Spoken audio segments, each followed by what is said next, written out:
பிரதமர் மோடியின் அமெரிக்க பயணத்தில் மிகவும் எதிர்பார்க்கப்படுவது வரி விதிப்புகள் குறித்த அறிவிப்புகள்தான். வணிக உலகில் இந்தியாவுக்கும் அமெரிக்காவிற்கும் இடையே உள்ள சிக்கலின் பின்னணி என்ன என்பதை விளக்குகிறது இந்த செய்தி தொகுப்பு.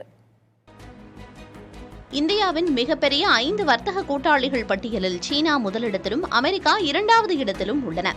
கடந்த 2023-24 ஆண்டில் இந்தியா சீனாவுடன் மேற்கொண்ட வர்த்தகத்தின் மதிப்பு $118.41 பில்லியன் ஆகவும் அமெரிக்காவோடு மேற்கொண்ட வர்த்தகத்தின் மதிப்பு $118.28 பில்லியன் ஆகவும் இருந்தது.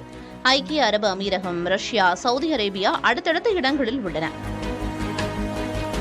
அமெரிக்காவை பொறுத்தவரை அதன் மிகப்பெரிய 10 வர்த்தக கூட்டாளிகள் பட்டியலில் மெக்சிகோ, கனடா, சீனா முதல் 3 இடங்களில் உள்ளன.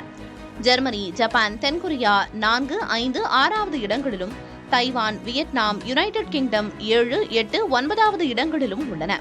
இந்தியா 10வது இடத்தில்தான் உள்ளது. கடந்த 2023-24 நிதியாண்டில் அமெரிக்காவுக்கு இந்தியாவின் ஏற்றுமதி $118 பில்லியன் இறக்குமதி $77 பில்லியன் இருந்தது.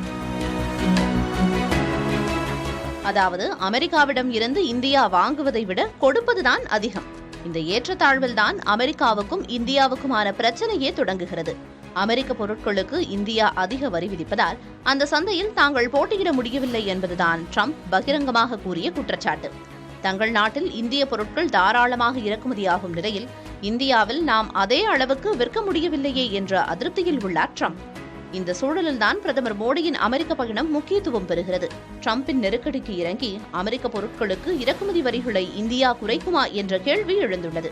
இதற்கு இந்தியா உடன்பட்டால் உள்நாட்டு தொழில்துறைக்கு சிக்கல்கள் உண்டாகும். உடன்படாவிட்டால் இந்திய பொருட்களுக்கு அமெரிக்கா வரியை அதிகரிக்கும். இதுவும் இந்திய தொழில்களுக்கு பாதகமாக அமையும். எந்த முடிவு எடுத்தாலும் பாதிப்பு நிச்சயம் என்ற நிலை உள்ளது. அதே நேரம் பிற நாடுகளுக்கு அமெரிக்கா விதிக்கும் கூடுதல் வரிகள் இந்தியாவுக்கு சாதகமாக அமையக்கூடிய நிலை உள்ளது. இப்படிப்பட்ட சூழலில் அமெரிக்காவின் நெருக்கடிக்கு இந்தியா எந்த எல்லை வரை இறங்கி வரும் என்பது $1 மில்லியன் கேள்வி. புதிய தலைமுறைக்காக சேஷகிரி.